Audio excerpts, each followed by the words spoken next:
Sir, ಇವ್ರ ಮಾತುಗಳೆಲ್ಲ ಕೇಳಿದಾಗ ನಮ್ಮ ಬೆಂಗಳೂರು ನಗರಕ್ಕೆ, ಕರ್ನಾಟಕ ರಾಜ್ಯಕ್ಕೆ ಎಷ್ಟೊಂದು ಅದ್ಭುತವಾದ ಯೋಜನೆಗಳನ್ನ ನೀವು ಹಮ್ಮಿಕೊಂಡಿದ್ರಿ. 18 ತಿಂಗಳು ನೀವು CM ಆಗಿ ಈ ಕೆಲಸ ಮಾಡ್ತಿರ್ಬೇಕಾದ್ರೆ ಈ ಒಂದು ದೊಡ್ಡ ಜವಾಬ್ದಾರಿ ಬರುತ್ತೆ. ಪ್ರೈಮ್ ಮಿನಿಸ್ಟರ್ ಆಗಿ ಡೆಲ್ಲಿಗೆ ಹೋಗ್ಬೇಕಾಗಿರುತ್ತೆ. ಆ ಟೈಮಲ್ಲಿ ಆದಂತ ಘಟನೆ ಏನು ಸರ್? ಇಲ್ಲಿ ಇರಬೇಕಾಗಿತ್ತು, ನೀವು ದೊಡ್ಡ ಯೋಜನೆಗಳನ್ನ ಇಟ್ಕೊಂಡಿದ್ರಿ, ಅಲ್ಲೊಂದು ಅಷ್ಟು ದೊಡ್ಡ ಅವಕಾಶ ಸಿಕ್ಕಿದೆ. ಆ ಟೈಮಲ್ಲಿ ಮನಸ್ಸಲ್ಲಿ ಏನೇನು ಓಡಾಡ್ತಿತ್ತು ಅಂತ? ನಾನು ಎಂದೂ ಪ್ರೈಮ್ ಮಿನಿಸ್ಟರ್ ಆಗ್ತೀನಿ ಅಂತ ಆಲೋಚನೆ ಮಾಡಿದೆ. ನಾನು 78ರಲ್ಲಿ ನಾನು ಮುಖ್ಯಮಂತ್ರಿ ಆಗಬೇಕಾಗಿತ್ತು, ಆಗಲಿಲ್ಲ. 83ರಲ್ಲೂ ಮುಖ್ಯಮಂತ್ರಿ ಆಗಬೇಕಾಗಿತ್ತು, ಆಗಲಿಲ್ಲ. 94ರಲ್ಲಿ ಮುಖ್ಯಮಂತ್ರಿ ಆಗಬೇಕಾದ್ರೆ ಹೊಡೆದಾಟ ಆಯಿತು. ಅದು ಒಂದು ದುರಂತ. ನಮ್ಮ ತಾಯಿ, ನನ್ನ ಹೆಂಡತಿ ಯಾರೂ ಬರಲಿಲ್ಲ. ಪ್ರಧಾನಮಂತ್ರಿ ಹುದ್ದೆ ಕನಸು ಮನಸ್ಸಲ್ಲೂ ನನಗೆ ಯೋಚನೆ ಮಾಡಿದೆ. ಈ ದೇಶದಲ್ಲಿ ಕಾಂಗ್ರೆಸ್ಸು ದುರ್ಬಲ ಆಯಿತು. ನರಸಿಂಹರಾವ್ ಅವರು ಮೇ 12, 96 ಅವರ ವರ್ಕಿಂಗ್ ಕಮಿಟಿ ಮೀಟಿಂಗ್ನಲ್ಲಿ ನಾವು ಸರ್ಕಾರ ಮಾಡೋಕ್ಕಾಗಲ್ಲ, 142 ಜನ ಇದ್ದೇವೆ. ವಾಜಪೇಯಿ ಅವರು 13 ದಿನಕ್ಕೆ ಸರ್ಕಾರ ಬಿದ್ದೋಯ್ತು. ಆಗ BJP-ಯೇತರರು ಸರ್ಕಾರ ಮಾಡೋದಾದ್ರೆ ನಾವು ಹೊರಗಡೆಯಿಂದ ಬೆಂಬಲ ಕೊಡ್ತೀವಿ ಅಂತ ಹೇಳಿದ್ರು. ಆಗ ನಮ್ಮನ್ನೆಲ್ಲ ಕರೆಸ್ಕೊಂಡ್ರು. ನಾನು I will name Deve Gowda as the prime minister. ನನಗೆ ಶಾಕ್ ಆಯಿತು. 18 ತಿಂಗಳು ಇಲ್ಲೇ ಮುಖ್ಯಮಂತ್ರಿ ಆಗಿರೋದು. ನನ್ನನ್ನು ಯಾಕೆ ಸರ್ ಮಾಡ್ತೀರಿ? ನೀವು 18 ವರ್ಷ ವೆಸ್ಟ್ ಬೆಂಗಾಲ್ ಆಳಿದಿರಿ, ನನ್ನ ಯಾಕೆ ಬಲಿ ಕೊಡ್ತೀರಿ ನೀವು? ಬೇಡ ಸರ್. ಹೋಗಿ ಅವ್ರ ಕಾಲಿಗೆ ನಮಸ್ಕಾರ ಮಾಡಿದೆ. ದೊಡ್ಡವ್ರು ನೀವು, ನನ್ನ ಬಲಿ ಕೊಡಬೇಡಿ. ಬಹಳ ಕೋಪದಲ್ಲಿ ಎರಡೇ ಮಾತು ಒಪ್ಕೊಳ್ತಿರೋ ಬಿಡ್ತಿರೋ ಹೇಳಿ. ನಾನು ಬಾಯಿ ತಪ್ಪಿ ಒಂದು ಮಾತು ಹೇಳಿದೆ, ಅವಕಾಶ ಕೊಟ್ಟರೆ ಬೇರೆ ಇದ್ದಾರೆ ಸರ್, ನಿನಗೆ ಅವಕಾಶ ಕೊಟ್ಟಿದ್ದೀನಿ, ನೀನೇ ಇಂತ ಹೋಗ್ತೀಯಲ್ಲ ನೀನು. ಅವ್ರ ತಲೆ ಒಳಗೆ ಏನು ಬಂದಿತ್ತು ಅಂದರೆ ಈದ್ಗಾ ಮೈದಾನದ ಬಗೆಹರಿಸಿದ್ದೆ. 26 ಜನವರಿ ರಿಪಬ್ಲಿಕ್ ಡೇ, 26 9 ತಿಂಗಳು ಬಗೆಹರಿಸಿದ್ದೆ. ಮುಸ್ಲಿಂ ರಿಸರ್ವೇಷನ್ ಕೊಟ್ವಿ ನಾವು, ಹಿಂದೂಸ್ತಾನದಲ್ಲಿ ಎಲ್ಲೂ ಕೊಟ್ಟಿಲ್ಲ. ಫಸ್ಟ್ ಟೈಮ್ ನಾನು ಕೊಟ್ಟೆ. ಅದು ಯಾರು ಹೇಳಿಯೇನಲ್ಲ, ರಾಮಲಿಂಗಂ ಬದುಕಿದ್ದಾರೆ, ಅವ್ರಿಗೆ ಕರೆಸ್ತೀನಿ ನಾನು. ಕಾನ್ಸ್ಟೇಬಲ್ ಎಷ್ಟು ಜನ ಇದ್ದಾರೆ ಹೇಳ್ರಿ ಪೊಲೀಸ್ನಲ್ಲಿ ಮುಸ್ಲಿಮರು? 0.1% ಇಲ್ಲ ಕಾನ್ಸ್ಟೇಬಲ್ಗಳು. ಈ ದೇಶದ ಪ್ರಜೆಗಳಲ್ವಾ ಅವರು ಅಂತ ಮನಸ್ಸಲ್ಲಿ ಭಾವನೆ, ಮನಸ್ಸಲ್ಲಿ ಗಟ್ಟಿಯಾದ ತೀರ್ಮಾನ ಮಾಡ್ಕೊಂಡೆ ಕೊಡಬೇಕು ಅಂತ. ಒಂದು ಹೆಣ್ಮಕ್ಳಿಗೆ ಅಸೆಂಬ್ಲಿ ಸೀಟ್ ಕೊಡ್ಬೇಕು ಅಂದ್ರೆ ಬೇಡ ಅನ್ನೋದು, ಅವರ ಗಂಡನೇ ಬೇಡ ಅನ್ನೋದು. ನನ್ನ ಹೆಂಡತಿ ಗೆಲ್ಲಲ್ಲ, ನಾನೇ ನಿಲ್ಬೇಕು. 3 ಸಾರಿ ನಾನು ಪಾರ್ಟಿ ಪ್ರೆಸಿಡೆಂಟ್ ಆಗಿದ್ದೆ.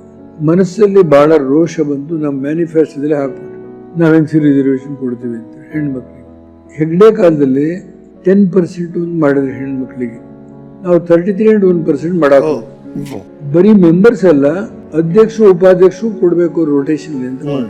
ದಲಿತರುಳ ಮೇಯರ್ ಆಗೋದು. ಈ ರ್ಯಾಡಿಕಲ್ ಚೇಂಜಸ್ ಏನ್ ತಂದಿದ್ದು ನಾವು, ಅವ್ರ ತಲೆ ಒಳಗೆ ಈ ಜಾತ್ಯತೀತ ವ್ಯವಸ್ಥೆಯನ್ನು ಮೆಟ್ಟಿ ನಿಲ್ಲಬಹುದು ದೇವೇಗೌಡ ಅನ್ನೋದು ಅವ್ರ ತಲೆ ಒಳಗೆ. ಈ ಜಾತಿ ವಾಜಪೇಯಿ ಅವರಷ್ಟೇ 165 ಬಂದ್ಬಿಟ್ಟಿರಲ್ಲ, ಇದು ಮೆಟ್ಟಿ ನಿಲ್ಲಕ್ಕೆ ದೇವೇಗೌಡಕ್ಕೆ ಸಾಧ್ಯ ಆಗತ್ತೆ ಅನ್ನೋ ಒಂದು ಭಾವನೆ ಇರ್ಬೋದು ಅವ್ರಿಗೆ. ನಾನು ಸರ್ ಯಾಕೆ ಸರ್ ಹಿಂಸೆ ಮಾಡ್ತೀರಿ?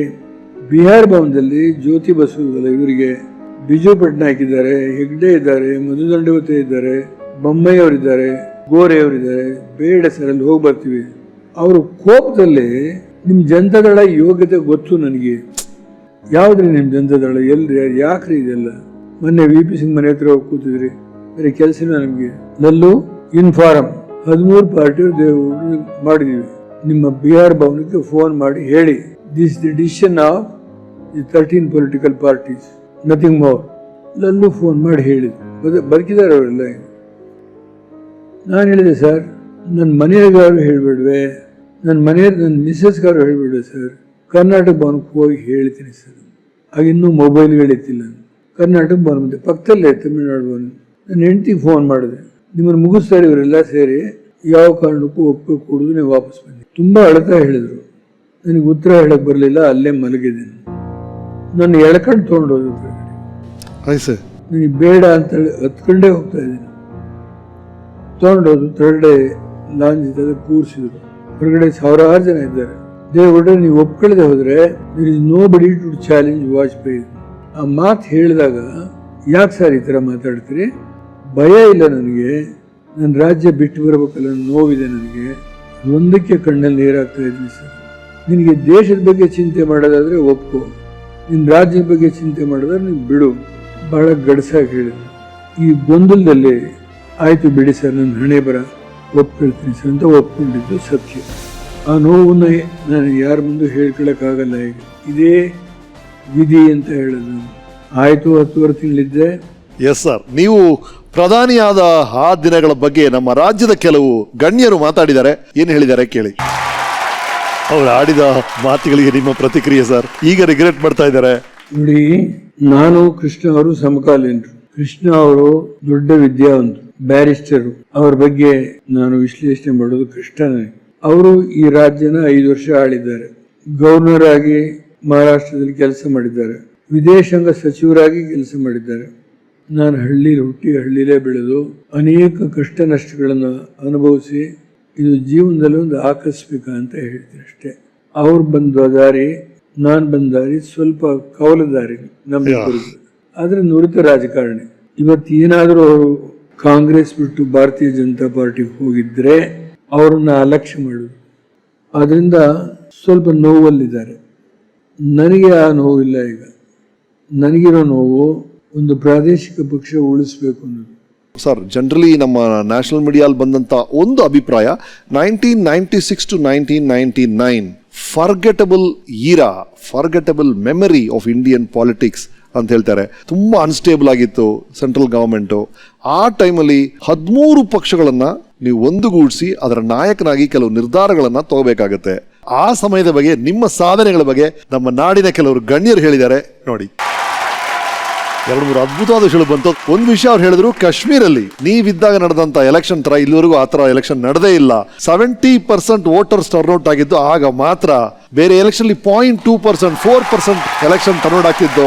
ನೀವು ಪ್ರಧಾನಮಂತ್ರಿ ಇದ್ದಾಗ ಅಲ್ಲಿ ನಡೆದಂತ ಎಲೆಕ್ಷನ್ ಬಗ್ಗೆ ಒಬ್ರು ಹೇಳಿದ್ರು, ಬಹಳ ಒಳ್ಳೆ ವಿಷಯ ಸರ್. ಈ ಬಾಂಗ್ಲಾದೇಶ ಜೊತೆ ಗಂಗಾ ವಾಟರ್ ಡಿಸ್ಟ್ರಿಬ್ಯೂಷನ್ ಬಗ್ಗೆ ನೀವು ಮಾಡಿದಂತ ಕೆಲಸದ ಒಬ್ಬರು ಹೇಳಿದ್ರು. ಕೊನೆಗೆ ಅವ್ರು ವಿಷಾದ ವ್ಯಕ್ತಪಡಿಸಿದ್ರು, ನಿಮ್ಗೆ ಸಿಗ್ಬೇಕಾಗಿರುತ್ತ ಕ್ರೆಡಿಟ್ ಕೊಡ್ಲೇ ಇಲ್ಲ ಯಾರು ಅಂತ.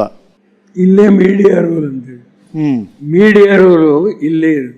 ಇವತ್ತೇನು ರಮೇಶ್ ಅವರು ವೀಕೆಂಡ್ ಕಾರ್ಯಕ್ರಮದಲ್ಲಿ ನನಗೆ ಕರೆದು ಸುಮಾರು 6 ಗಂಟೆಗಳ ಕಾಲ ಇವತ್ತೇನು ಇದನ್ನ ಈ ವಿಶ್ವನ ನಾಡಿನ ಮೂಲೆ ಮೂಲೆಗೆ ಕನ್ನಡ ಭಾಷೆಯನ್ನು ಮಾಡ್ತಕ್ಕಂಥ ಅಣ್ಣ ತಮ್ಮಂದರು ಬೇರೆ ಬೇರೆ ರಾಜ್ಯದಲ್ಲಿದ್ದಾರೋ ಅವ್ರಿಗೆಲ್ಲ ತಿಳಿಸ್ತಾ ಇದ್ರಲ್ಲ, ಇದು ನನ್ನ ಜೀವನದ ಒಂದು ಅತ್ಯಂತ ವಿಶೇಷವಾದ ದಿನ ನನಗೆ. ನಾನು ಹೇಳ್ತಾ ಹೋದರೆ ತುಂಬ ವಿಷಯ ಹೇಳ್ಬೋದು ನಾನು. ಇವರು ಹೇಳಿದ್ದು ಕೆಲವು ಘಟನೆಗಳು ಮಾತ್ರ. ಕಾಶ್ಮೀರಕ್ಕೆ ನಾನು ಕೊಟ್ಟಿರೋದು ಫರೂಕ್ ಅಬ್ದುಲ್ಲಾ ಅವ್ರ ಮುಖ್ಯಮಂತ್ರಿ ಆದಾಗ ಗ್ರೇಟರ್ ಅಟಾನಮಿ ಬಗ್ಗೆ ಚರ್ಚೆ ಮಾಡಕ್ಕೆ ಹೋಗಿ ಕಾಶ್ಮೀರಕ್ಕೆ ಯಾರೂ ಮಾಡಲಿಲ್ಲ. ಒಬ್ಬರೇ ಒಬ್ಬ ಪ್ರಧಾನಮಂತ್ರಿ ದೇವೇಗೌಡರು ಇಷ್ಟು ಕೆಲಸವನ್ನು ಮಾಡಿದ್ದಾರೆ ಅಂತ ಹೇಳಿ ಲಿಸ್ಟ್ ಔಟ್ ಮಾಡಿ ಹಿಂದಿನ ಪ್ರಧಾನಮಂತ್ರಿಗಳು ಯಾರೂ ಮಾಡಲಿಲ್ಲ ಅನ್ನೋದನ್ನು ಖಂಡ ತುಂಡುವಾಗಿ ಹೇಳಿದ್ದಾರೆ.